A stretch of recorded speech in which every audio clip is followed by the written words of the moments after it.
안녕하세요. 같이 기도하고 시작하겠습니다.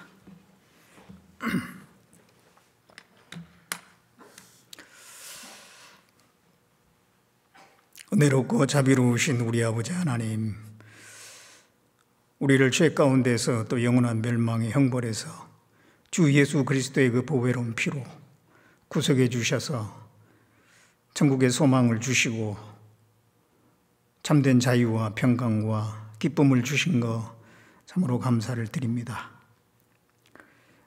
세상이 어지럽고 어려운 일이 많은 이 시기에도 우리에게 평강을 주시고 또 때에 따라서 우리에게 필요한 말씀으로 인도해 주신 것 감사를 드립니다. 주일을 맞이해서 우리 형제 자매님들 또 하나님 말씀 앞에 모였습니다. 이 자리에 참석하신 분들, 그리고 또 온라인을 통해서 말씀을 듣고 계시는 모든 분들 위에 주님께서 함께해 주시고 각 사람에게 필요한 말씀을 주시고 능력을 허락해 주시고 지혜를 주셔서 이 시대에 어떻게 살아야 될 것을 더 분명하게 할 수 있게 해 주시기를 바라옵곤 합니다. 어느 때보다 여러 가지 어려움도 많고 또 고난도 많이 있을 줄 압니다. 그 모든 형편을 주님께서 헤아려 주시고 필요한 대로 은혜를 허락해 주시고 말씀을 깨닫도록 도와주시고 인도해 주시길 원합니다. 특별히 해외에 또 복음이 전해지고 있는데 그 가운데 우리 선교사님들, 가족들 더 많은 어려움 가운데 있을 줄 압니다. 함께 해주시고 그 모든 일을 잘 감당할 수 있도록 또 유감없이 주님의 복음을 담대히 전할 수 있도록 도와주시고 필요한 것을 공급해 주시기를 간절히 바라옵곤 합니다. 이제 내일부터 낮전도 집회가 있고 또 11월 첫 주에 대전도 집회가 계획되어 있습니다. 이러한 집회를 통해서 결실이 맺어짐으로 하나님께 영광이 될 수 있게 해주시고 그 일을 위해서 우리 각 사람이 귀하게 사용될 수 있도록 도와주시기를 바라옵곤 합니다. 아직도 진리를 사모하고 찾는 영혼들이 있는 줄 압니다. 그 찾는 영혼들을 붙여주셔서 이번 집회 가운데를 인도해서 정말 구원받음으로 하나님께 영광이 되고 또 우리에게는 기쁨과 보람이 될 수 있도록 도와주시기를 원합니다.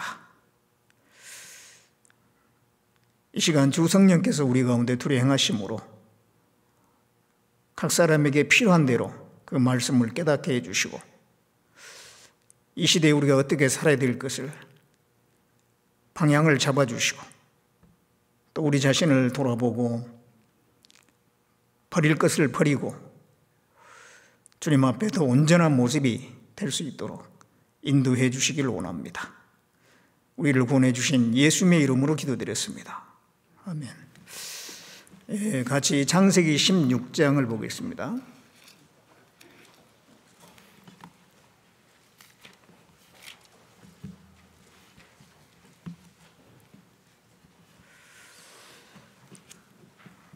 창세기 16장 1절부터 보겠습니다.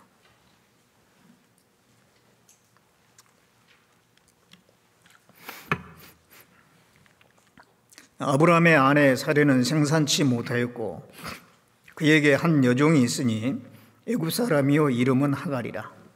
사레가 아브라함에게 이르되 여호와께서 나의 생산을 허락지 아니하였으니 원컨대 나의 여종과 동침하라. 내가 혹 그로 말미암아 자녀를 얻을까 하노라 하매 아브라함이 사레의 말을 들으니라. 아브라함의 아내 사레가 그 여종 애굽 사람 하갈을 가져 그 남편 아브라함에게 첩으로 준 때에는 아브라함이 가나안 땅에 거한 지 10년 후였더라. 아브라함이 하갈과 동침하였더니 하갈이 잉태하매 그가 자기의 잉태함을 깨닫고 그 여주인을 멸시한지라. 사레가 아브라함에게 이르되 나의 받는 욕은 당신이 받아야 옳도다. 내가 나의 여종을 당신의 품에 두었거늘 그가 자기의 잉태함을 깨닫고 나를 멸시하니 당신과 나 사이에 여호와께서 판단하시기를 원하노라.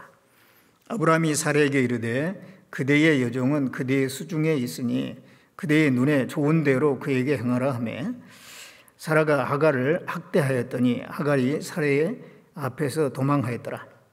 여호와의 사자가 광야의 샘 곁 곧 술길 샘물 곁에서 그를 만나 가로되 사라의 여종 하갈아 내가 어디서 왔으며 어디로 가느냐. 그가 가로되 나는 나의 여주인 사라를 피하여 도망하나이다. 여호와의 사자가 그에게 이르되 내 여주인에게로 돌아가서 그 수하에 복종하라. 여호와의 사자가 또 그에게 이르되 내가 내 자손으로 크게 번성하여 그 수가 많아 셀 수 없게 하리라. 여호와의 사자가 또 그에게 이르되 내가 잉태하였은즉 아들을 낳으리니 그 이름을 이스마엘이라 하라. 이는 여호와께서 내 고통을 들으셨음이니라. 그가 사람 중에 들나귀 같이 되리니 그 손이 모든 사람을 치겠고 모든 사람의 손이 그를 칠지며 그가 모든 형제의 동방에서 살리라 하니라. 하갈이 자기에게 이르신 여호와의 이름을 감찰하시는 하나님이라 하였으니 이는 내가 어떻게 여기서 나를 감찰하시는 하나님을 배웠는고 함이라.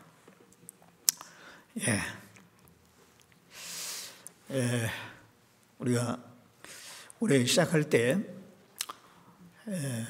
자신을 지키고 교회를 지키며 전도하자라는 그 슬로건으로 시작을 했는데요. 자신이 얼마나 잘 지켜졌는지 우리 형제 자매님들 각자가 잘 아실 겁니다. 그리고 교회를 이제 지키자 그랬는데 모임에 다들 잘 참석하고 계신 것 같은데 또 이제 구역 모임이나 또 어떤 소모임 같은 경우에 좀 빠진 분들은 계속 빠지는 경향도 좀 있는 것 같고 그런 부분이 좀 있습니다. 이제 코로나 방역 단계도 좀 완화되고 그렇게 하면은 다들 좀 그 교회당에 나올 뿐만 아니라 또 구역 모임이나 조모임이나 회별 모임이나 그런 모임에 다들 좀 잘 참석을 해서 그 신앙을 다시 회복하는 그런 속히 회복할 수 있도록 그렇게 했으면 좋겠습니다. 그리고 전도하자 그랬는데 참 시국인 만큼 전도는 하지만은 구원받는 분들이 그렇게 많지 않은 것 같습니다. 한 해가 거의 이제 지나가고 있는데 한 해 동안 구원받은 분들이 다른 때에 비해서 코로나 이전에 비해서는 작은 숫자인 것 같습니다. 이 노력을 안 하는 건 아니고 하지만은 또 이렇게 참 그 결실이 많이 맺어지지 못하고 있는 것 같고 또 이제 한편으로는 이제 형제 자매님들이 말씀을 전하는데 좀 담대함이 좀 그 예전보다는 못하다 그런 생각을 합니다. 좀 거절당할까봐 또 참 이런 시국에 어디를 간다고 하는 건가 가자고 하는 건가 하면서 또 이상히 여겨질까봐 더욱더 이제 담대히 전도하지 못하는 경향이 있지 않는가 그런 생각도 해보는데요.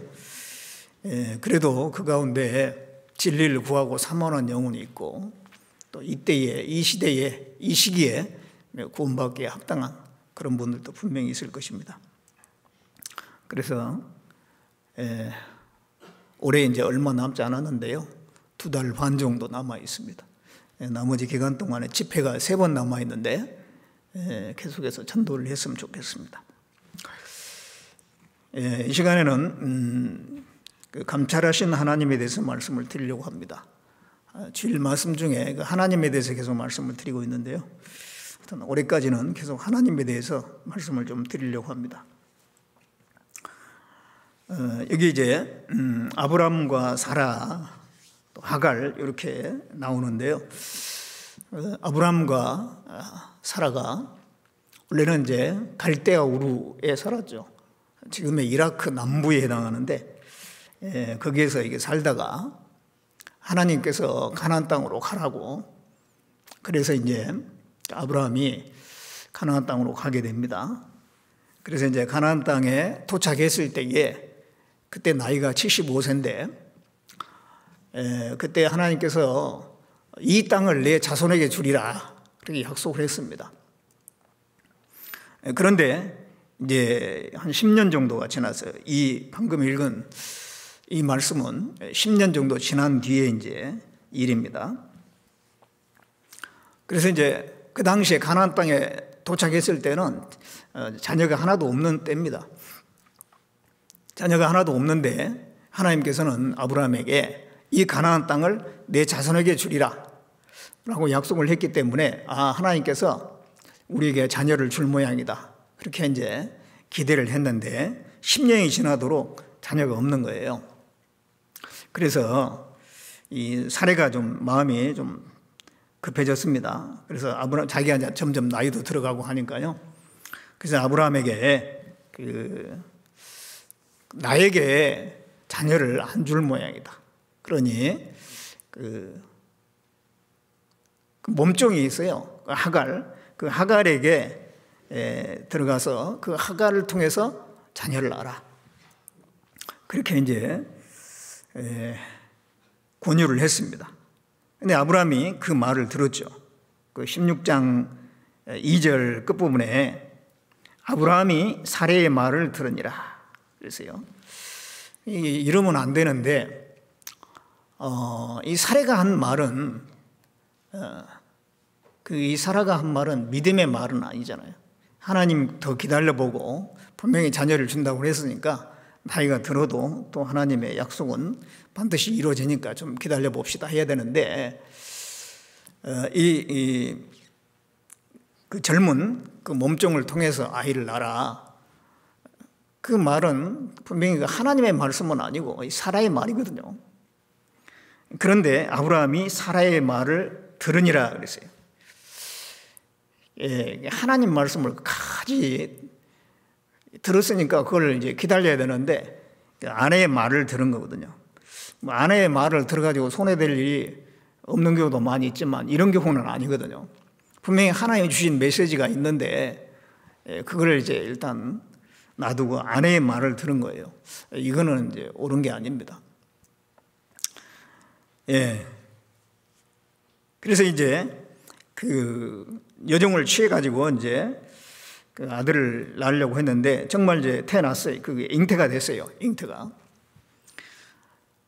근데 이제 이 사례가 그 몸종을 통해서 아이를 낳게 하려고 하는 것은 아이가 태어나면은 씨는 아브라함의 씨잖아요. 그렇기 때문에 이제 사례가 자기의 그 아들을 삼으려고 하는 그런 마음으로 그렇게 이제 권유를 한 거였죠. 그런데 의외의 상황이 생겼습니다. 그 하갈이 일단 잉태가 되니까 여주인을 멸시하는 거예요. 사라를 멸시를 하는 겁니다. 왜냐하면은 이제 자기 몸에서 난 아들이 장차 이제 아브라함의 모든 유업을 이어받을 것이고, 그러면 당신은 이제 찬밥이다 이런 이제 생각을 한 거죠. 자기가 주류가 될 거다 그런 생각을 한 것 같아요. 그래서 그 여주인을 멸시한 거예요. 이거는 그 하갈이 마음이 교만해진 거죠. 분수에 지나친 겁니다. 그러다 보니까 이제 사라가 화가 나가지고 아브라함에게 지금 이 상황이 이렇게 됐는데 이건 당신이 받아야 될 욕을 내가 받고 있다 그러면서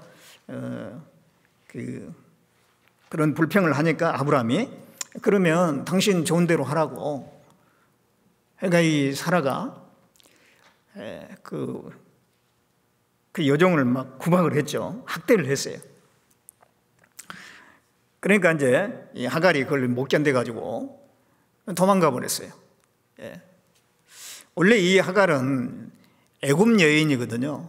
아브라함이 애굽에 잠깐 내려간 적이 있는데 그때 이제 데리고 온 사람입니다. 그래서 이 하갈은 애굽으로 도망을 가려고 했던 것 같아요.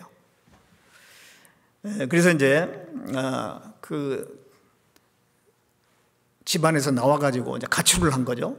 그렇게 가지고 이제 애굽을 향해서 가는 중에 여호와의 사자가 나타났어요. 그래가지고 하갈을 만난 겁니다. 그래서 사레의 종 하갈아 그랬어요. 8절에 보면은 가로되 사레의 여종 하갈아 내가 어디서 왔으며 어디로 가느냐. 어디서 왔으며 어디로 가느냐.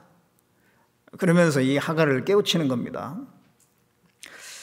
여기서 이제 이 말씀은 중요한 말씀이죠. 어디서 왔으며 또 어디로 가느냐. 이 하갈은 아브라함의 그 집을 떠나서 애굽으로 가는 거거든요. 이거는 선택을 잘못해도 보통 잘못한 게 아니에요. 그 아브라함의 집안에 거기는 하나님의 축복이 머무르는 곳이고 하나님이 함께하는 곳이잖아요. 거기를 떠나가지고 애굽, 세상의 모형입니다. 또 옛날로 돌아가는 거예요. 이거는 잘못된 거죠. 힘들더라도 그 아브라함의 그 가정에 거기서 함께 있으면은 거기서 하나님의 축복을 받고 영적인 축복도 받을 수가 있는데 그것을 내팽개쳐버리고 힘들다 해가지고 애굽으로 가는 거예요. 자기 본래의 고향으로 옛날로 돌아가는 겁니다. 세상으로 가는 것입니다. 그게 잘못됐다는 것을 이제 이렇게 일깨우는 말씀입니다. 어디서 왔으며 어디로 가느냐. 우리도 이게 그런 경우가 있어요. 하나님의 축복이 있는 자리를 떠나서 이 세상으로 가는 경우가 있잖아요. 그랬을 때 하나님은 물을 거예요. 네가 어디서 와서 어디로 가느냐. 그래서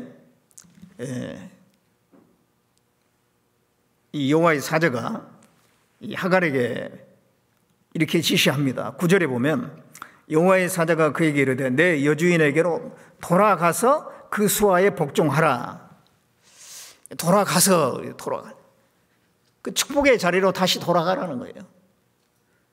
그 힘들지만 고난이 있지만 그 아브라함의 그 집안에 하나님이 함께 하시고 거기에 축복이 있는 자리니까 그쪽으로 돌아가라는 겁니다. 그리고 그 수하에 복종하라. 그 사라에게 복종하라. 그것이 바로 네 위치다.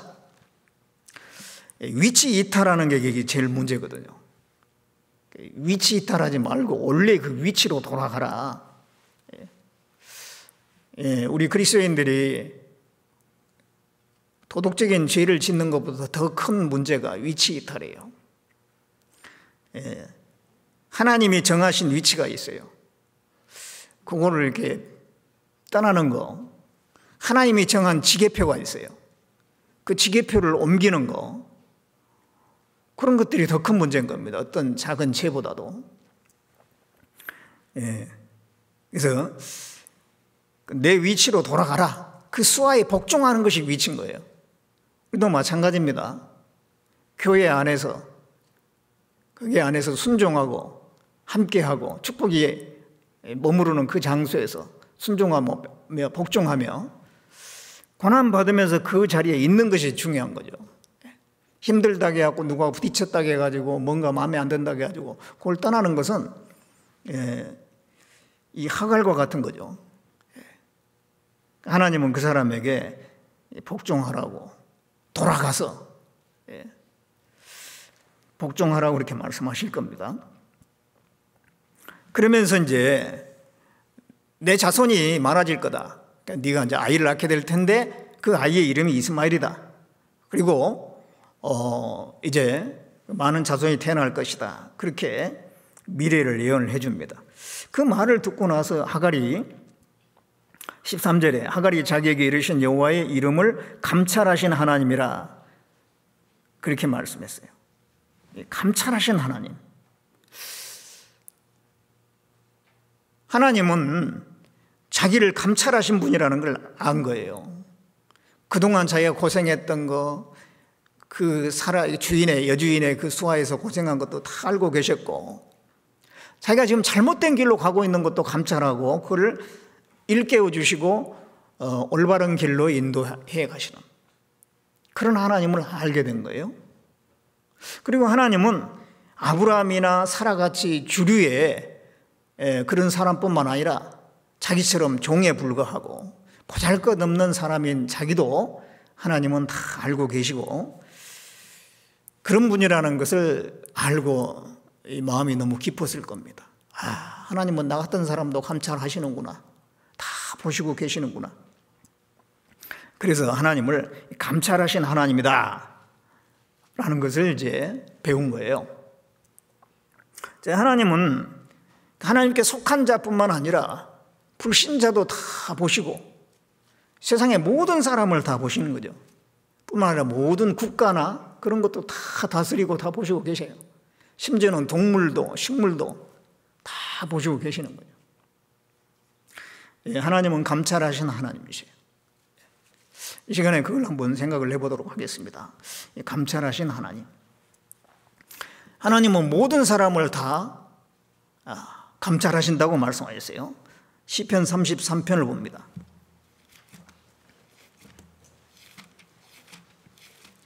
시편 33편 13절 13절 여호와께서 하늘에서 감찰하사 모든 인생을 보시며 그 거하신 곳에서 세상의 모든 거민을 하감하시도다. 그래서 여호와께서 하늘에서 감찰하사 모든 인생을 보시며, 이 감찰이라는 것은 자세히 보신다는 걸 얘기합니다. 감사가 이 어떤 직장에 오면은 자세히 보지 않습니까? 이거 어쩌고 자세히 뒤져봐요. 그런 것처럼 하나님은 모든 사람을 다 보신다는 것입니다. 그 세상의 모든 거민을 하감하시도다. 앉고 일어섬을 아시며 또 그 생각을 통촉하시고 우리가 말하는 걸 알지 못한 게 하나도 없고 다 이렇게 보시고 계세요. 심지어 이 동물들도 하나님은 다 보시는데 사람을 모르시겠습니까? 동물들을 하나님이, 예수님께서 제자들에게 그러잖아요. 예루살렘에 가셨을 때 저 맞은편 마을에 가면 사람이 한 번도 타보지 않은 나귀가 있는데, 매여 있는 게 있는데 그 나귀를 끌고 와라. 주인이 왜 끌고 가냐 그러면 주께서 쓰시겠다 하라. 그러면은 보낼 거다.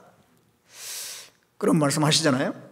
그래서 보면은 사람이 한 번도 타보지 않은 나귀가 있는데 그 나귀를 가져오라 그랬어요. 그럼 그 나귀가 사람이 탔는지 안 탔는지 하나님이 다 보시는 거예요. 한 번도 안 탄 나귀라고 그랬으니까 그동안 이 나귀가 사람이 탔는지 안 탔는지 다 하나님이 보셨다는 얘기잖아요. 그렇다면은 그 나귀도 하나님이 다 보신다면 사람은 얼마나 자세히 보시겠냐 그런 말이에요. 머리카락까지 다 재신다 그랬잖아요. 그래서 하나님 앞에 숨길 수 있는 것이 아무것도 없고 다 드러나는 것입니다. 히브리서 4장 12절 13절에 보면 만물이 우리를 상관하신 자의 눈앞에 벌거벗은같이 드러나니라. 만물이 하나님 앞에 벌거벗은같이 다 드러나는 거예요. 하나님은 그래서 모든 사람을 보십니다. 그 중에 그 악인들도 보세요. 악인들, 구원받지 않은 사람들, 특별히 그 죄 가운데 사는 사람들, 하나님 다 보시는데 악인들은 하나님이 나를 감찰하지 않는다라고 생각하면서 온갖 자기 마음대로 살죠. 시편 10편을 봅니다. 시편 10장 4절.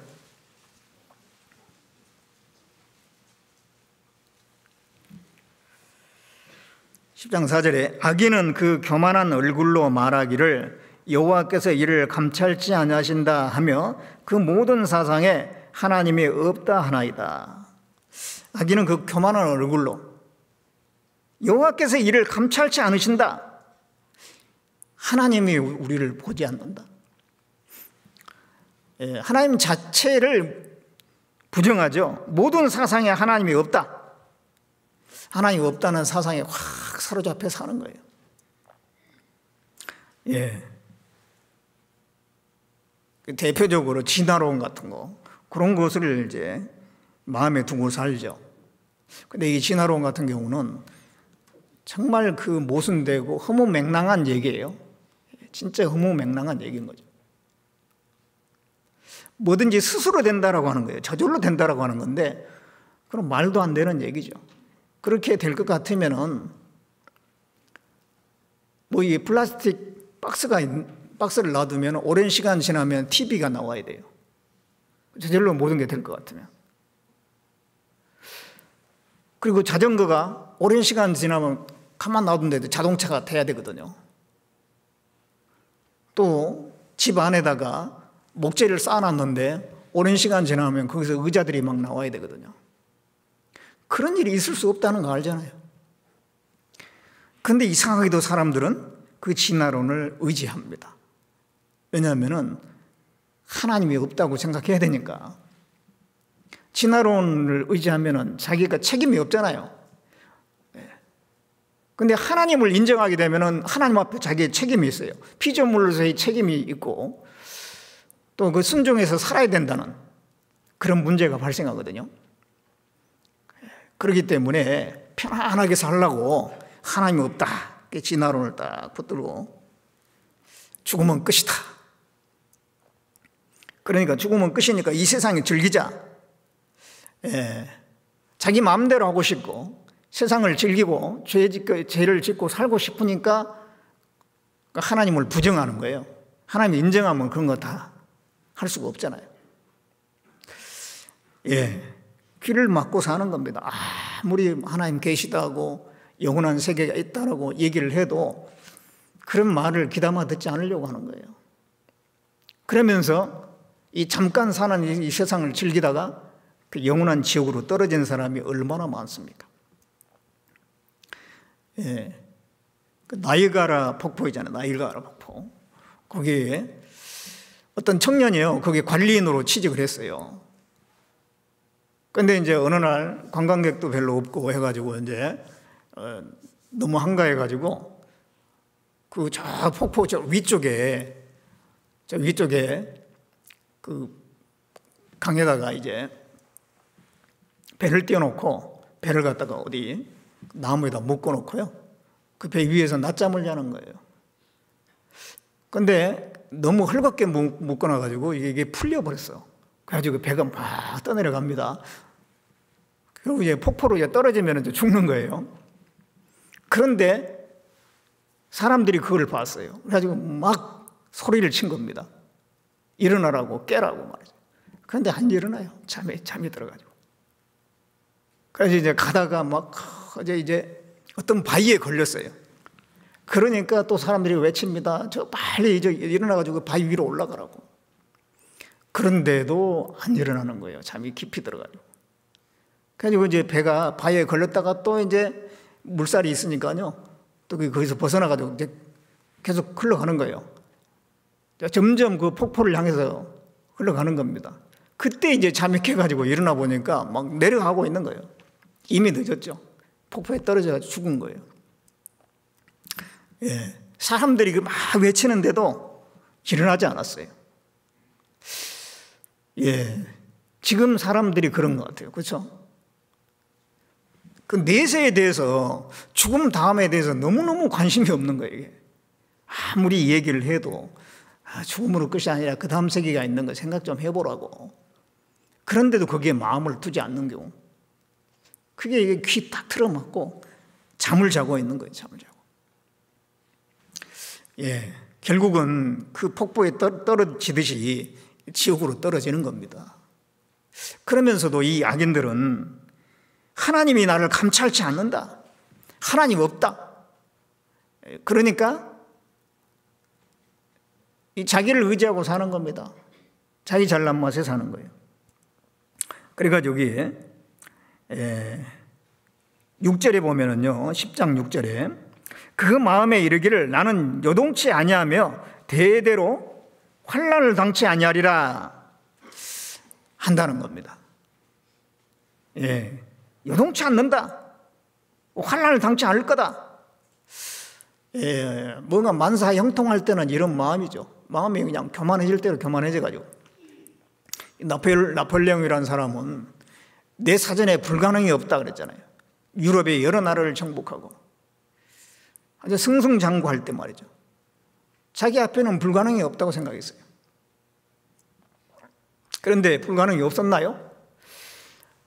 그 러시아와 전쟁할 때 결국은 패했죠. 그리고 나중에 또 오터루 전쟁에 실패하고 세인트 헬레나 섬에 유배돼 가지고 7년 동안 유배 생활하다가 쓸쓸하게 죽어갔어요. 그 전쟁터에서 그 부하들을 명령하면서 호령하면서 전쟁터를 누비던 때가 있었지만은, 그러나 죽을 때는 쓸쓸하게 죽어갔어요. 나는 요동치 아니하며 환난을 당치 아니하리라. 이 사람들은요, 이게 좀 뭐가 잘 되면 기고만장해가지고 이 교만한 자기를 다스리지 못하고 오버하는 경우가 많아요. 오늘날에 이게 뭐 정치하는 사람들도 보면 그렇잖아요. 뭔가 좀 잘 나가면은요, 그다음부터는 이게 통제가 안 되는 거예요. 이 사람의 본성을 보여주고 있습니다. 그러면서 하나님이 없다, 하나님이 감찰치 않는다. 그러니까 흉악한 죄도 짓는 거예요. 사람을 막 죽이기도 하고. 그래서 이게 8절에 보면 제가 향촌 유배간 곳에 앉으며 그 은밀한 곳에서 무죄한 자를 죽이며 그 눈은 외로운 자를 엿보나이다. 무죄한 자를 죽이고, 이 사람 죽이는 건 참 무서운 일이잖아요. 그런데 이게 하나님이 없다는 사상이 들어가면은 사람 죽이는 거 쉽게 하는 경우가 있어요. 러시아 그 구소련의 통치자였던 스탈린 있잖아요. 그게 공산주의자잖아요. 공산주의는 유물론자들. 오직 물질이다 이 말이에요. 물질. 영적 세계는 없다. 하나님 없다. 그런 사람들인데 그런 나라의 통치자인 스탈린은요 2천만 명을 살해했다고 합니다. 2천만 명. 2천명도 아니고 2천만 명을 통치 기간 중에 살해한 숫자가 2천만 명, 2천만 명. 캄보디아 또 공산 정권인데 그 캄보디아 공산 그 통치자였던 폴포트는 그 당시 800만 인구 중에서 200만이 지식인이었는데 지식인들은 자기가 통치하는 데 좀 어려움이 있잖아요. 지식인들은 뭐 말이 많고 또 어떤 것에 대해서 자꾸 반기를 두고 하니까요 지식인들 200만 명을 죽여버린 거예요. 아주 잔악한 방법으로 가지가지 그 잔인한 방법을 동원해 가지고 그 200만 명을 죽였는데 심지어는 그 사람들을 죽일 때요 땅에다 묻어 가지고 땅에다가 이제 목만 나오게 이 머리만 나오게 다 묻어 가지고요 불도자로 싹 밀어 죽였대요. 정말 이게 잔인하게. 그러니까 그 속에 하나님이 없다. 이 무신론자들, 이 공산주의자들은 무신론자들이잖아요. 사람은 물질에 불과하다 생각하니까 죽여도 뭐 상관없는 거예요. 뭐 개미 죽인 거나 사람 죽인 거나 뭐 상관없다고 생각하는 거예요. 그래서 이 흉악한 죄들을 짓는 사람들을 보면 하나님을 부정한 사람들이에요. 하나님을 인정하고 사는 사람은 그런 죄에서 구원받지 않은 사람이라 할지라도 하나님을 일단 믿는 사람은요 그런 죄에서부터는 멀어져 있어요. 두려움이라는 게 있거든요. 지금 이 세상 사람들은 점점점 그 생각 속에 하나님이 없어져 가고 있잖아요. 우리나라도 그렇잖아요. 그러니까 흉악한 죄들이 점점 더 많아지는 거예요. 그걸 해결할 수 있는 이 범죄를 어떻게 해결하느냐. 결국 그 사람들 속에 신앙을 심어줘야지 이 범죄를 막을 수가 있는 거죠. 그들은 하나님이 없다고 생각하니까 그런 죄를 짓지만은 하나님이 다 보고 계셔요. 전도서 5장을 보겠습니다. 전도서 5장 8절에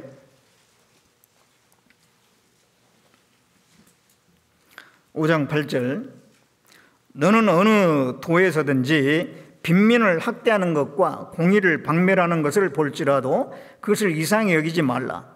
높은 자보다 더 높은 자가 감찰하고 그들보다 더 높은 자들이 있음이니라. 어느 도에서든지 빈민을 학대하는 거 항상 있어 왔어요. 공의를 박멸하는 거 항상 있어 왔습니다. 통치자들은 이 빈민을 학대하기도 하고, 뭐 당장 북한만 보더라도 얼마나 인권들이 말살되고 사람이 사람 대접받지 못하고 사는 경우가 많잖아요. 공의를 박멸하는 것, 법을 만들어 놓고 그 법대로 시행하지도 않습니다. 그런 것들을 볼지라도 그것을 이상히 여기지 말라. 이 세상에 원래 악한 자 안에 처했기 때문에 그렇다는 것입니다. 그런데 그거를 하나님이 다 보고 계셔요. 높은 자보다 더 높은 자가 감찰한다 그랬어요. 높은 자는, 앞에 높은 자는 정치인들을 얘기합니다. 통치자를 얘기합니다. 그들보다 더 높은 자가 누구예요? 만왕의 왕 되신 하나님이시죠. 하나님이 다 감찰하고 계신다 이죠. 하나님이 다 보고 계셔요. 나중에 그 심판하시고, 분명히 바로 잡을 때가 있습니다. 그리고 그들보다 더 높은 자들이 있음이라 그랬어요. 그 이 세상의 통치자들보다 더 높은 자들은 누굴까요? 그리스도인들이 그리스도인들. 이게 높은 자들 여러 명이잖아요. 이 세상의 높은 자들보다도 더 높은 자들이 있어요. 그게 바로 그리스도인들이에요. 하나님 보실 때 그런 겁니다. 세상의 통치자들이 높은 게 아니에요. 그리스도인들이 그 위에 있는 겁니다. 고린도전서에도 보면 6장에 성도가 세상을 판단할 것을 알지 못하느냐? 이 세상을 심판하는 자리에 우리가 언젠가 올라갈 거예요. 이 교회가, 하나님이 역사하는 교회가 이 세상보다 훨씬 더 높은 데에 있습니다. 세상에서는 알아주지 않지만은 세상 사람들은 그걸 모르잖아요. 하나님 보실 때는 우리가 훨씬 더 높은 거예요. 하나님은 우리에게 관심이 있는 겁니다.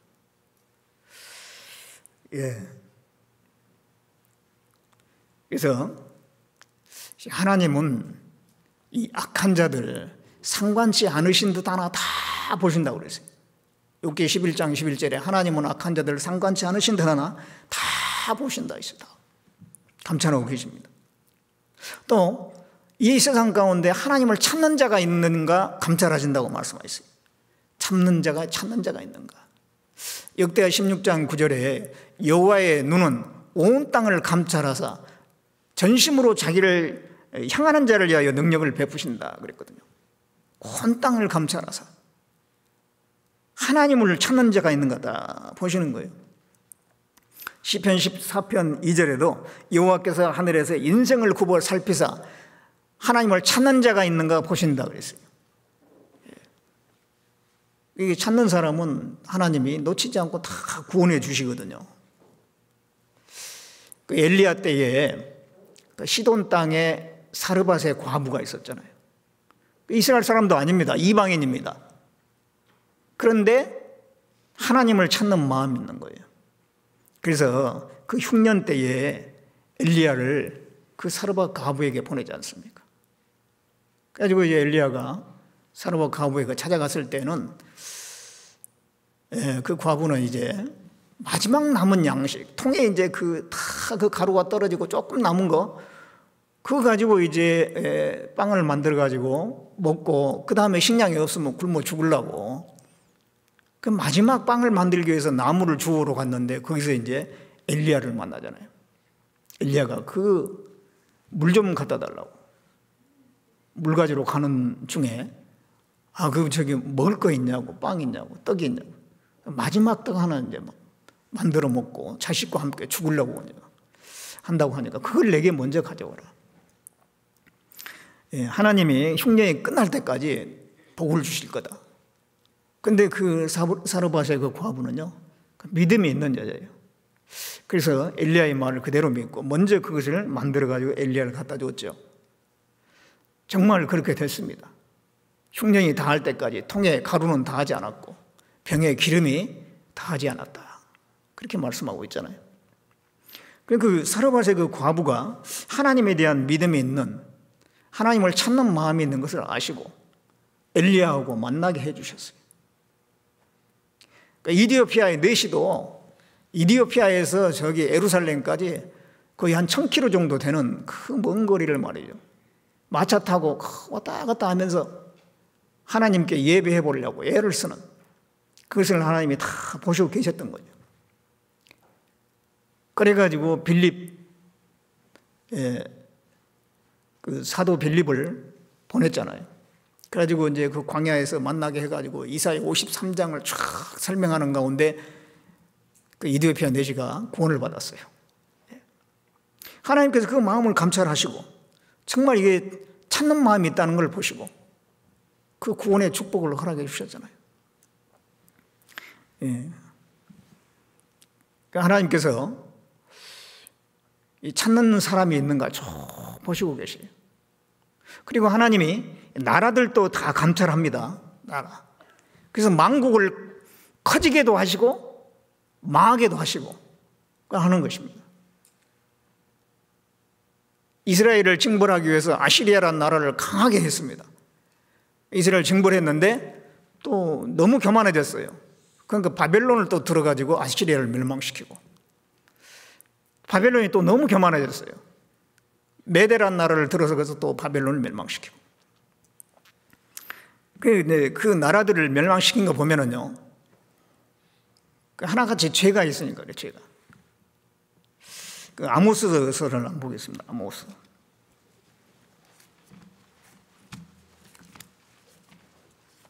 아모스 1장, 구약성경 1275쪽 정도 되는데요.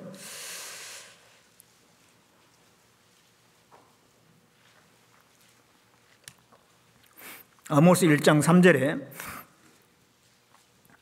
여호와께서 가라사대 다메섹의 서너 가지 죄로 인하여 내가 그 벌을 돌이키지 아니하리니 이는 저희가 철 타작기로 타작하듯 길르앗을 압박하였습니다. 이 다메섹은 아람 나라를 얘기하는데 지금의 시리아입니다. 그 이방 나라인데 하나님이 다 보고 계셨던 거예요. 그 죄가 있는데 길르앗은 이스라엘 땅이거든요. 이스라엘을 그 압박을 한 겁니다. 괴롭힌 겁니다. 그걸 다 보고 계셨던 거죠. 6절에 여호와께서 가라사대 가사의 서너 가지 죄로 인하여 내가 그 벌을 돌이키지 아니하리니 이는 저희가 모든 사로잡은 자를 끌어 에돔에 붙였습니다. 가사는 이제 블레셋인데 이 블레셋 사람들도 그 이스라엘 사람들을 갖다 끌어다가 잡았으면은 돌려보내야 되는데 에돔에다가 팔아 넘겼다 이 말이죠. 이런 죄를 다 보시고 계신 거예요. 9절에 보면 여호와께서 가라사대 두로의 서너 가지 죄로 인하여 내가 그 벌을 돌이키지 아니하리니 이는 저희가 그 형제의 계약을 기억지 아니하고 모든 사로잡은 자를 에돔에 붙였습니다. 이 두로도 그 이스라엘 사람들을 에돔에다가 이렇게 넘긴 겁니다. 노예로 팔고 말입니다. 그 뒤에도 계속 나옵니다. 11절에 에돔, 13절에 암몬. 자, 이런 나라들의 그 죄를 하나님께서 다 이렇게 보셨다는 거예요.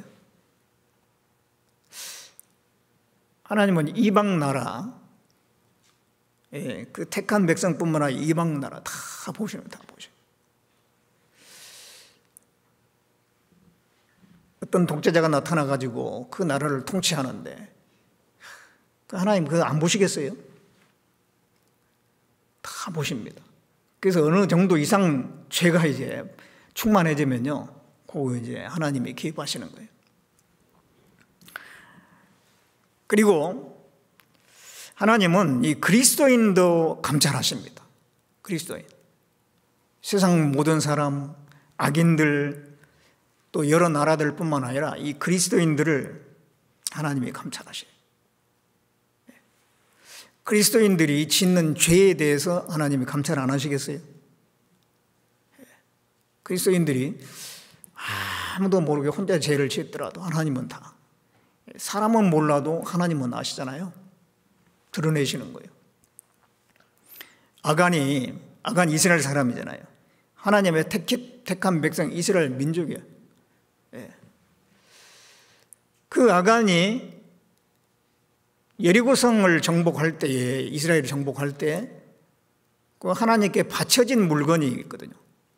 여리고성 전체가 사실 하나님께 바쳐진 거고, 그리고 이제 그 가운데서 금은 동철 감나가는 거, 그런 거는 하나님의 곳간에다 드리라고 했거든요. 개인이 취하면 안 된다고. 하나님께 바쳐진 거는 하나님께 드려야지 개인이 취하면 안 되거든요. 근데 아간이 그것을 숨겼잖아요. 자기 장막 밑에다가 다 숨겨놨어요. 아무도 모를 거다. 이 지금 이스라엘 백성이 얼마나 많은데 그 중에 나 한 사람 했다고 누가 알겠나? 하나님은 아시죠. 이스라엘 12지파를 다 뽑아가지고 그 중에 제비 뽑으니까 유다 지파가 딱 걸렸어요. 유다 지파 중에서도 또 제비를 뽑으니까 유다 지파 내에서도 족속이 여러 족속이 있어요. 세라 족속이 딱 뽑혔죠. 세라 족속 가운데 여러 가정이 있거든요. 삽디 가정이 뽑혔고, 삽디 가정 속에서 몇 명 안 되잖아요. 이제 아간이 딱 뽑혔어요. 제비 뽑기 몇 번 하니까 딱 드러나는 거예요.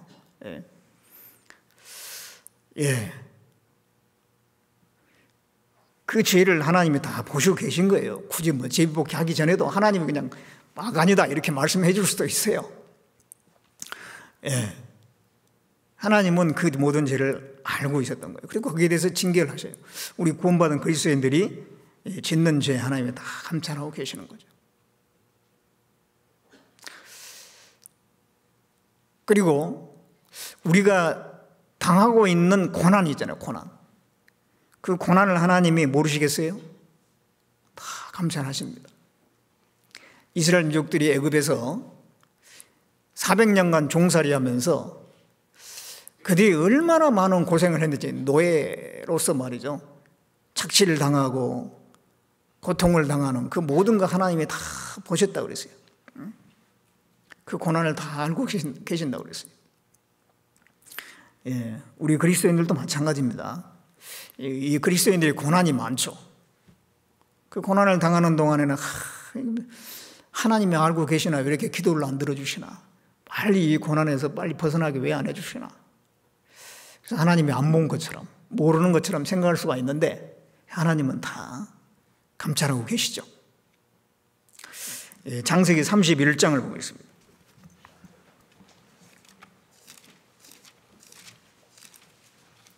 창세기 31장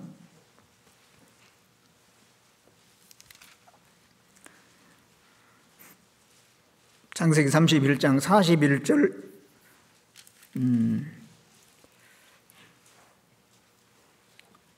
41절에 보겠습니다. 내가 외삼촌의 집에 거한 이 20년에 외삼촌의 두 딸을 위하여 14년, 외삼촌의 양떼를 위하여 6년을 또 외삼촌을 봉사하였거니와 외삼촌께서 내 품삯을 10번이나 변역하였으니 우리 아버지 하나님 아브라함의 하나님 곧 이삭의 경외하는 이가 나와 함께 계시지 아니하셨다면 외삼촌께서 이제 나를 공수로 돌려보냈으리이다. 많은 하나님이 나의 고난과 내 손의 수고를 감찰하시고 어젯밤에 외삼촌을 책망하셨나이다.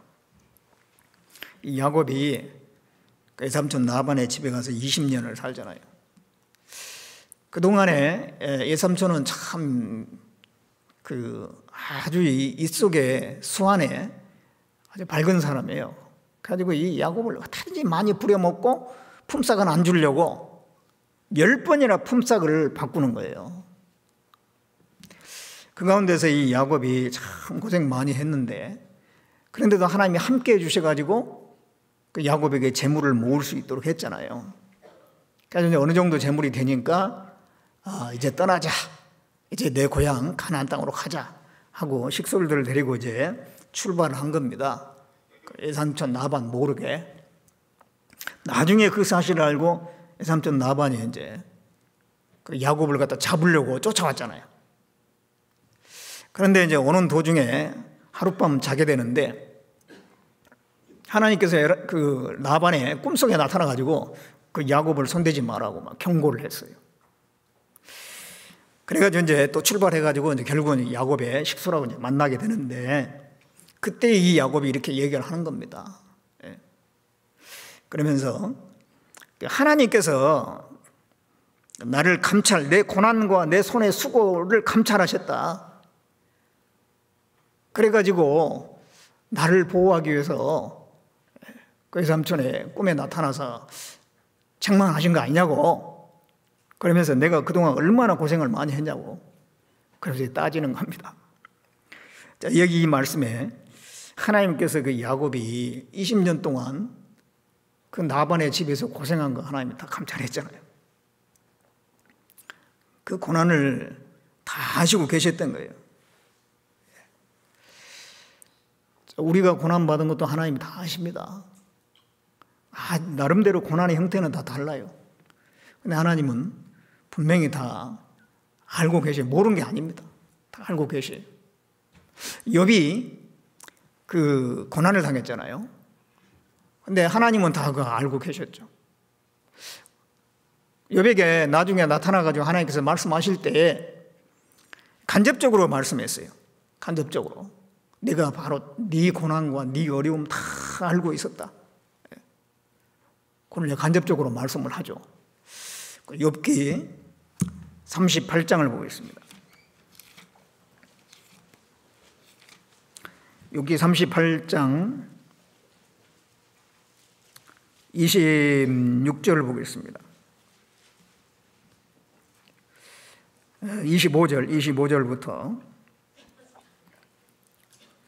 누가 폭우를 위하여 길을 내었으며 우리의 번개의 길을 내었으며 사람 없는 땅에 사람 없는 광야에 비를 내리고 황무하고 공허한 토지를 축축하게 하고 연한 풀이 나게 하였느냐.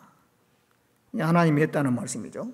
하나님께서 그 사람 없는 땅에 거기에도 또 광야에도 비를 내려서 그 광야 사람 없는 아주 그 허벌판에 거기에 자라고 있는 풀도 다 하나님의 관심을 가지시고 거기에다가 비를 내렸다 이 말이죠. 이런 말씀을 하신 거는 그런 풀도 내가 다 보고 필요한 걸 채우는데 네 고난받은 거 내가 몰랐겠냐? 다 알고 있다. 그런 말씀이죠. 41절에도 까마귀 새끼가 하나님을 향하여 부르짖으며 먹을 것이 없어서 오락가락할 때에 그것을 위하여 먹을 것을 예비한 자가 누구냐? 그 까마귀 새끼가 이렇게 왔다 갔다 하면서 그 먹을 것 때문에 그런 것까지 하나님이 다 보시고 계신다는 거죠. 그렇다면 너의 그 모든 고난 내가 모르겠느냐? 다 안다. 욥은 엄청난 고난을 당했잖아요. 아주 긴 기간 동안. 이제 그게 이제 욥의 고난 기간이 얼마나 됐느냐 성경에 정확하게 나와 있지는 않지만은 여기저기 계산을 해보면 한 30년 가까이 되는 것 같아요.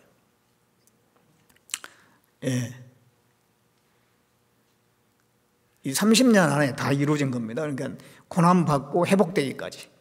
그게 다 없어지고 있는 재산 다 날아가고 또 몸이 악창이 나고 그리고 나중에 다시 이제 그 회복이 됐잖아요. 그 배로나 그 재산이 많아지고 몸도 건강해지고 자녀도 다시 10명이 태어나고 그렇게 이제 없어져 가지고 다시 회복되기까지 30년 상간에 일어난 일이에요. 그러니까는 긴 기간 동안 고난을 당한 겁니다. 욥이. 얼마나 힘들었겠어요. 얼마나. 근데 하나님이 그거 다 이게 보시고 계셨던 거예요. 근데 보시고 계셨는데 왜 당장 그 도와주지 않냐면 그 욥의 신앙에 필요하니까 그게 욥의 신앙에 그게 필요한 과정이니까 그런 거예요. 욥의 그 교육에 필요합니다. 신앙적인 유익에 필요합니다. 그리고 이제 나중에 배나 축복을 해주셨잖아요. 배나 축복해 주기 전에 먼저 그 과정을 겪게 한 다음에 배나 축복을 주는 거예요. 하나님이 어떤 축복을 주실 때에는 반드시 좋은 걸 주시기 전에 먼저 고난의 과정이 있어요. 우리 구원받는 것도 그렇습니다. 고난의 과정이 있는 사람이 구원을 받기가 쉽습니다. 구원받기 전에 고난의 과정이 있어요. 이사야 38장 17절에 보옵소서 내게 큰 고통을 더하신 것은 내게 평안을 주려 하심이라. 주께서 내 영혼을 사랑하사 나의 모든 죄를 주의 등 뒤에 던지셨다고 그런 말씀하시잖아요. 내게 큰 고통을 주신 것은 평안을 주시기 위해서, 평안을 주기 전에 고통을 주시고 구원을 주기 전에 먼저 그 고난의 과정을 주시는 겁니다. 구원받고 나서도 마찬가지입니다. 좋은 것을 그냥 떡 주는 게 아니라 먼저 고난의 과정을 겪게 한 다음에 좋은 걸 주셔요. 욥의 고난 뒤에 배나 축복이 있었어요. 다윗이 왕이 올라가는 거 갑자기 왕이 되는 게 아니에요. 사울은 갑자기 어느 날 갑자기 한 것도 아무것도 없는데 왕이 되어버렸잖아요. 왕관부터 씌워준 거예요. 고난의 과정에 아무것도 없어요. 그러니까 사울은 그걸 감당을 못했어요. 나중에 교만해져 가지고 무너진 거잖아요. 다윗은 고난의 과정을 많이 겪은 다음에 죽을 고비도 많이 겪고 그런 다음에 이 왕관을 씌워준 거거든요. 그러니까 그 자리를 잘 지킬 수가 있었던 것입니다. 한나에게 사무엘이라는 위대한 그 선지자를 아이로 주기 전에 자식을 안 주는 기간이 상당 기간이 있었잖아요. 그 기간 동안에 분인나에게 구박도 많이 받고 자식 없다고 말이지. 그래서 서름도 많이 당하고 그 끝에 나중에 그 사무엘을 얻었습니다. 또 다른 자녀들 얻었습니다. 그러니까 오로지 하나님께만 영광을 돌리잖아요. 그래서 하나님께서 우리 고난을 모르는 게 아닙니다. 다 아시고 계시는데 그런데 하나님이 도와주지 않고 다 지켜보시는 거예요. 그 과정이 필요하니까 그런 거예요. 그리고 또 하나님은요, 우리 그리스도인들의 그 마음도 감찰하십니다. 그리스도인의 마음. 역대상 28장을 봅니다. 역대상 28장.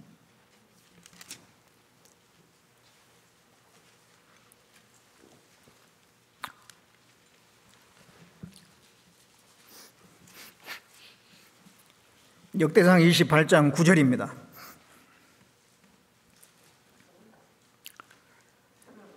내 아들 솔로몬아, 너는 내 아비의 하나님을 알고 온전한 마음과 기쁜 뜻으로 섬길지어다.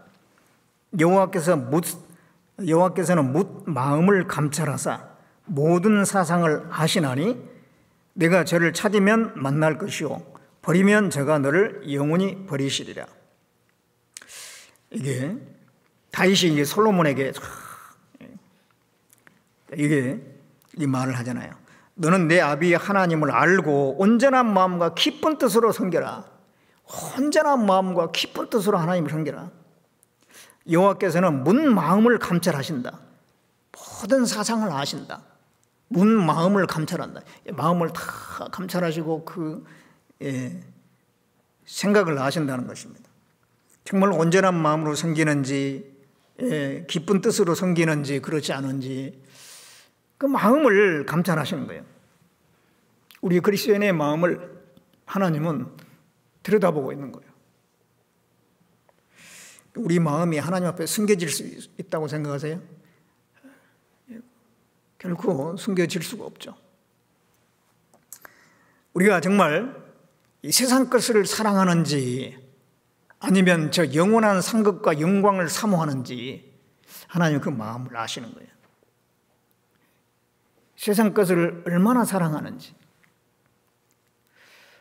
또 얼마나 그 하나님의 영광, 하나님 주시려고 하는 그 내세의 그 영광, 그 상급 그것을 사모하는지, 얼마나 오로지에서 하나님을 섬기는지 아시죠? 세상과 해가면서 적당히 타협적으로 신앙생활을 하는 건지, 아니면 마음을 하나님께 정말 오로지 드리려고 애를 쓰고 있는지. 느호밤 왕에 대해서는, 유다의 남유다의 왕 중에 느호밤 왕에 대해서는 오로지하여 하나님을 구하지 않았다라고 말하고 있습니다. 여호사밧의 그 왕에 대해서는 제가 오로지하여 하나님께 구했다라고 그렇게 말씀합니다. 오로지하여 하나님을 섬겼느냐, 그렇지 않느냐, 분명하게 이 평가가 다르거든요. 하나님이 그 마음을 보신 거죠. 또 우리가 성경 말씀을 대할 때도 어떤 마음으로 대하는지,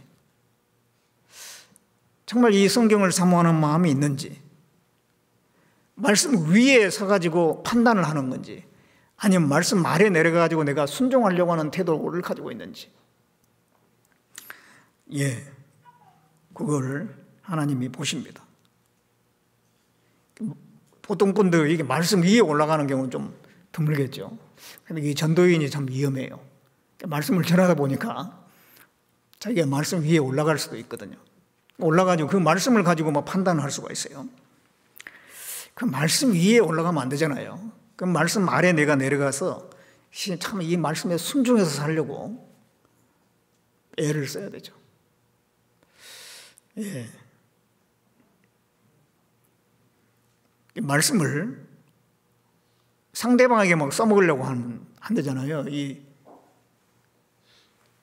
남편은 아내에게 순종하라고 성경이 됐는데 왜 순종 안 해? 이렇게. 그럼 아내는 사랑하라고 됐는데 왜 사랑 안 해? 서로 자기에게 해당되는 말씀만 가지고 쭉 순종하면 될 텐데, 상대방에 해당된 걸 들어가지고 그걸 상대방을 판단하고 지적하는 데 쓰면 또 안 되잖아요. 그거는 내가 말씀 위에 올라가 있는 거예요. 내 말씀 아래 내려가야 돼요. 겸손한 마음인지 아니면 교만한 마음인지, 정직한지 아니면 간사한지 하나님이 다 감찰 하십니다. 나다나엘이라고 하는 사람 처음 만났을 때 예수님이 그랬잖아요. 이는 참 이스라엘 사람이라 그 속에 간사한 것이 없도다. 그 사람 속에 간사한 것이 있는지 없는지 다 이렇게 보시잖아요. 정말 이게 정직한지 아니면 자기를 과장하는지 하나님 아실 거예요. 우리가 간증할 때 말이죠. 간증할 때 솔직한 간증이 좋잖아요. 그 솔직한 간증이 듣는 사람들에게 은혜가 됩니다. 근데 이렇게 너무 포장을 하고 과장을 하고 그러면은 안 되겠죠. 형제자매를 이렇게 속이면 안 되거든요. 아나니아하고 삽비라가 자기 소유를 팔아가지고 일부를 숨겼잖아요. 돈을 일부를 숨기고 나머지 가져가자. 이게 전부라고 베드로에게 얘기하니까 하나님께서 다 아시죠, 그걸. 베드로에게 성령으로 가르쳐 주셨어요. 다가 아니다. 일부다. 베드로가 그랬잖아요. 왜 성령을 속이느냐? 왜 형제자매를 속이느냐? 왜 교회를 속이느냐? 이 말이죠. 그 속이는 것 때문에 이 아나니아 삽비라가 징계를 받았어요.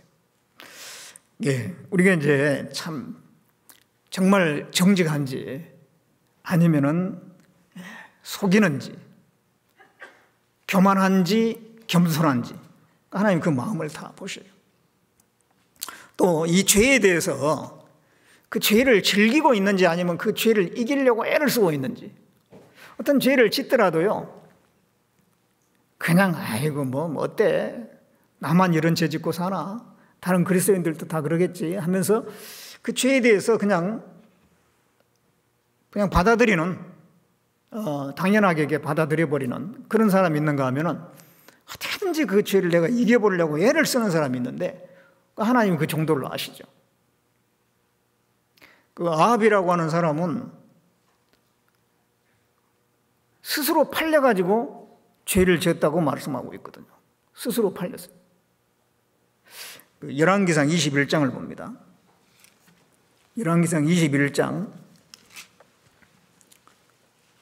25절에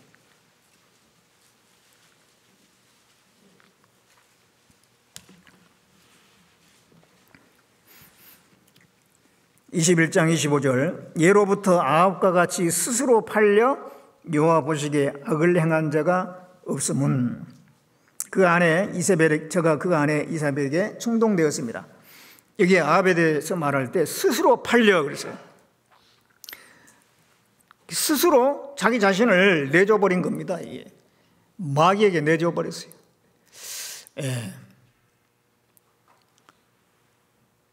그건 자기가 자청한 거예요. 자청해가지고 죄를 짓고 있는 겁니다. 완전히 방탕한 삶을 살고 있는 거예요. 에라 모르겠다고 아주 그냥 자기를 그냥 죄의 구렁텅이에다가 던져 넣어버리는 그런 사람이 있는가 하면은 그 죄를에서 구별되려고 좀 깨끗하게 살아보려고 애를 쓰는 사람도 있잖아요. 우리 그리스도인들 중에서 정말 이 육신이 있기 때문에 죄가 자꾸 올라오고 그러는데 이걸 갖다 이겨보려고 애를 쓰다 보면은 탄식이 나오죠. 로마서 7장 25절에 있는 것처럼 오라 나는 곤고한 사람이로다. 누가 나를 이 사망의 몸에서 건져낼고.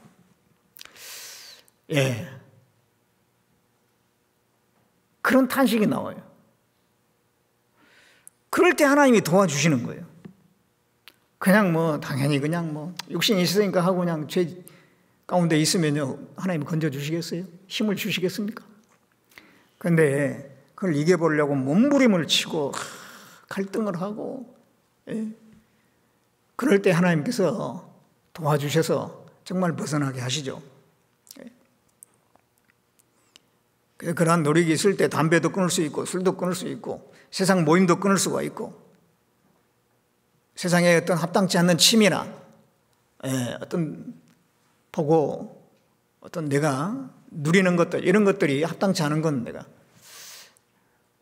그래서 벗어날 수가 있을 겁니다.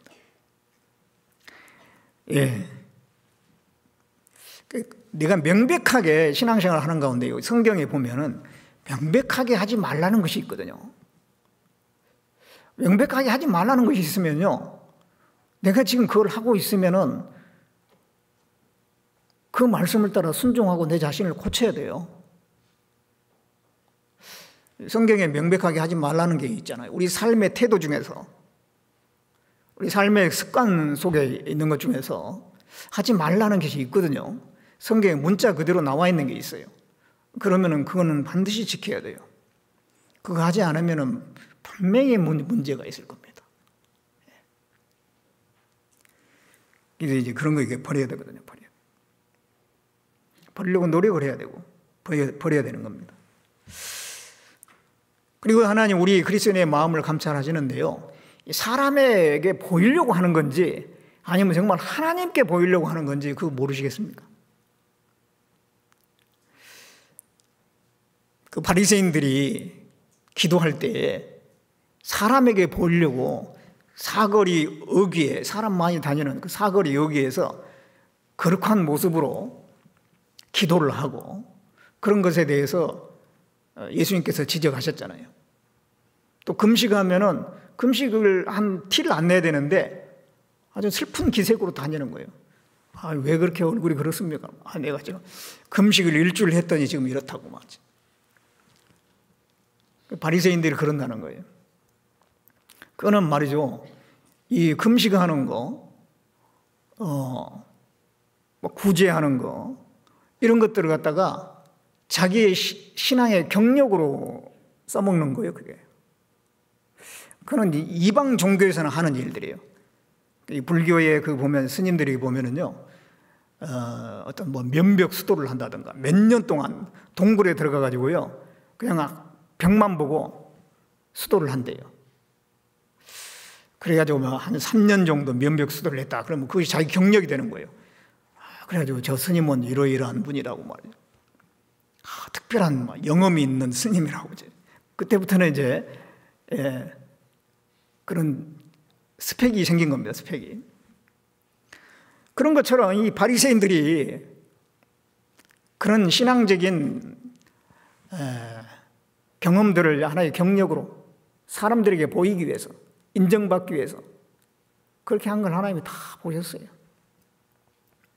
예, 그러니까 우리가 정말 하나님께 보이려고 신앙생활 하는 건가? 아니면 사람에게 보이려고 하는 건가? 그러니까 하나님께 보이려고 해야 되잖아요. 하나님께. 하나님 그거 다 보십니다. 또 우리가 얼마나 이기적인지, 이타적인지, 예, 그것도 아실 겁니다.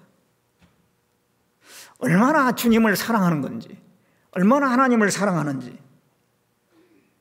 얼마나 이 복음 중심으로 살려고 애를 쓰는 것인지, 얼마나 하나님의 영광을 구하는지, 자기 영광을 구하는지. 예, 하나님 그 다 이렇게 마음을 감찰하셔요. 그리스도인들의 마음을 하나님이 다 감찰하십니다. 그래서 하나님이 나를 보고 있다는 것을 생각하고 우리는 살아야 될 겁니다. 내 마음을 숨길 수 없다라고 하는 걸 알아야 될 겁니다. 그래서 사람들이 아무 주변에 사람이 없어도요, 하나님이 지금 나를 보고 있다는 이런 생각을 가지고 살아야 될 겁니다. 또 하나님께서는요, 우리 그리스도인들의 행동, 그거 감찰 안 하시겠어요? 그 행한 거? 예. 주님을 위해서 봉사했던 거, 예. 주님을 위해서 섬기고 순종하고 살았던 모든 것들을 다 보시고 계세요. 히브리서 6장을 보겠습니다.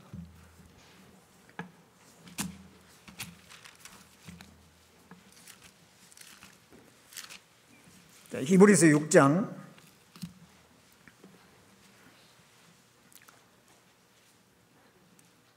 10절 말씀입니다. 10절. 하나님이 불의치 아니하사 너희 행위와 그의 이름을 위하여 나타낸 사랑으로 이미 성도를 섬긴 것과 이제도 섬기는 것을 잊어버리지 아니하시느니라. 너희 행위와 그 이름을 위하여 나타낸 사랑으로 성도를 섬기는 것, 그 모든 행위를 다 잊어버리지 않는다는 건 다 보셨다 이 말이죠. 성도를 이미 섬긴 것과 지금 섬기는 것, 과거 것도 기억하고 지금 것도 기억하고. 예, 우리가 과거의 신앙생활을 구원받고 나서 지금까지 사는 동안에 교회 안에서 정말 힘들게 살았던 그 모든 것들 하나님이 다 보시고 계셨어요.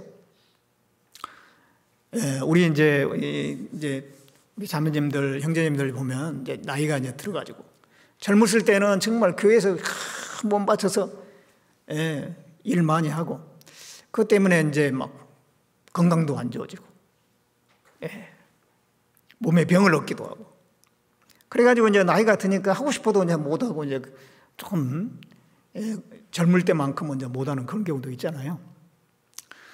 그렇지만 하나님의 과거에 이미 섬긴 거 예, 하나님이 잊어버리지 않으셔요.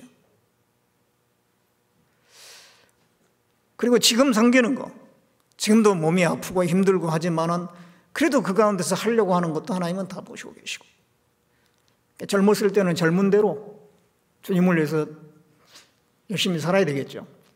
그거 헛되지 않습니다. 다 하나님 보신 거예요. 나이 들면 나이 든 대로 예. 예.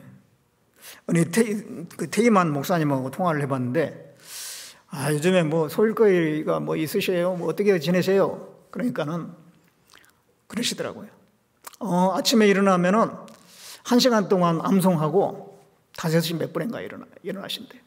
1시간 동안 암송하고 그 다음에 이제 또 기도를 한 2시간 하신대요.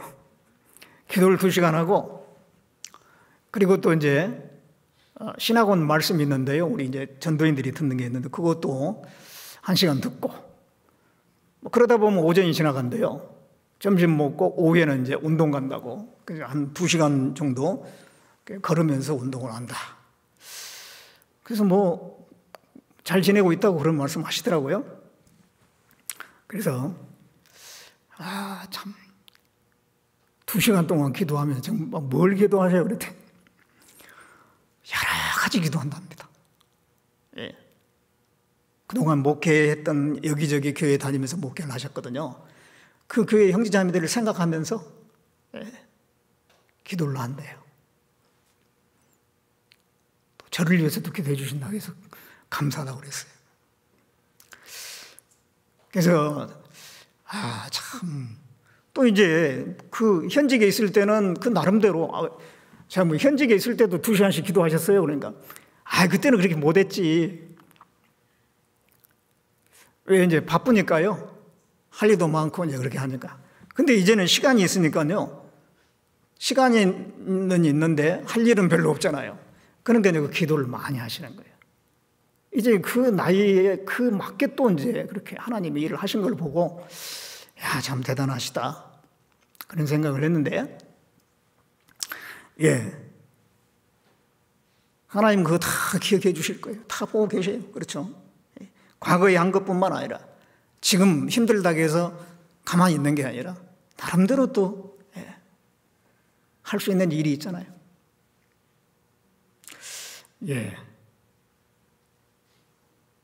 심지어 그 형제 자매들에게 냉수 한 그릇 대접하는 것도 상을 잃지 않는다고 그랬지 않습니까? 세상 사람들은 큰 것만 크다고 생각해요. 하나님은 그 마음을 보시는 거예요. 그 마음 속에 어떤 마음을 가지고 하나님을 섬기는지. 과부가 그 2렙돈 1,000원 정도밖에 안 되는 그 돈을 바쳤는데도 생활비 전부였기 때문에 가장 많이 바쳤다고 칭찬하셨잖아요. 부자들은 10,000원 중에서 조금 바쳤지만 과부는 2렙돈 바쳤는데 전부였거든요. 그걸 크다고 말씀했어요. 그래서 우리가 어떤 마음으로 순종하면서 섬기면서 하는지 하나님이 다 이렇게 그것을 감찰하셔요. 그리고 나중에 그걸 갚아주신 겁니다. 요한계시록 22장 12절에 보면 보라 내가 속히 오리니 내가 줄 상이 내게 있어 각 사람에게 일한 대로 갚아주리라 그랬잖아요. 그거 다 보고 계셨기 때문에 그거 갚아주시는 겁니다. 그래서 하나님은 모든 걸 감찰하시는 하나님이에요. 나의 마음도 나의 행동도 다 감찰하셔요. 그러니까 우리는 어떻게 살아야 됩니까? 범사에 그 하나님을 인정해야 되겠죠. 잠언 3장 6절에 보면 범사에 그를 인정하라. 그리하면 내 길을 지도하시리라. 범사에 우리가 하나님을 인정해야 됩니다. 이 다윗은 하나님을 항상 앞에 모시고 살았잖아요. 앞에. 시편 16편 8절에 보면은 내가 여호와를 항상 내 앞에 모심이요 그가 내 우편에 계심으로 내가 요동치 아니하리로다. 내가 여호와를 항상 내 앞에 모심이요 항상 하나님을 모시고 범사에 하나님을 인정하는 삶을 다윗이 살았기 때문에 하나님께서 그 다윗을 기뻐하셨잖아요. 우리도 하나님이 실제적으로 나를 침 삼킬 동안도 놓치지 않으시고 다 이렇게 보시고 계시니까 우리도 하나님을 인정해야 돼요. 그리고 하나님이 나를 감찰하시기 때문에 나를 모든 걸 아시기 때문에 내 문제를 하나님께도 맡길 수 있어야 돼요. 그리고 이제 너무 이렇게 막 답답해하고 힘들어하고 불안해하고 하지 말고 내 사정은 하나님께서 모를 거야 그런 생각하시면 안 되고 다 알고 계신 게 맞아요. 그러니까 그 하나님께 내 자신을 의뢰해야 됩니다. 이사야 40장을 보겠습니다. 이사야 40장 27절에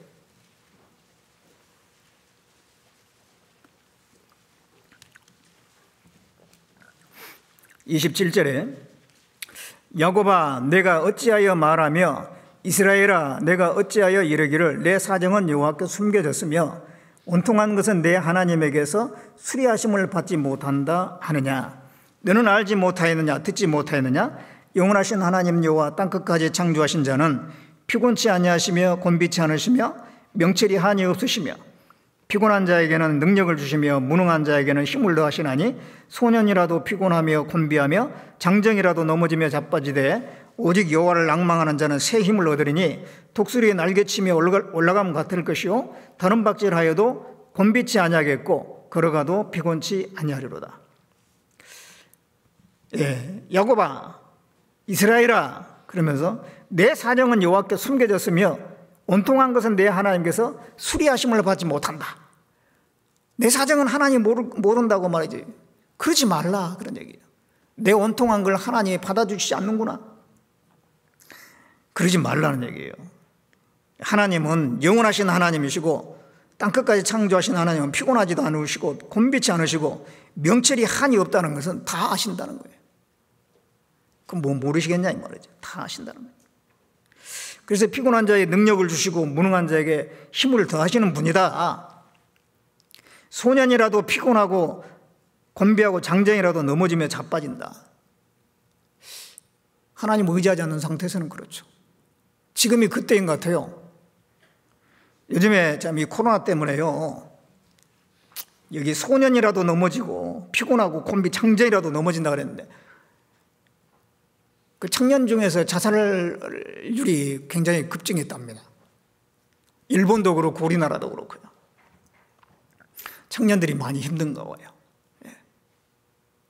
그래서 그 젊은 사람인데도 이 상황이 이러니까 견디지를 못하고 정신적으로 너무 힘들어하고 그래서 이게 자살을 또 많이 하고 지금 그런 시대예요.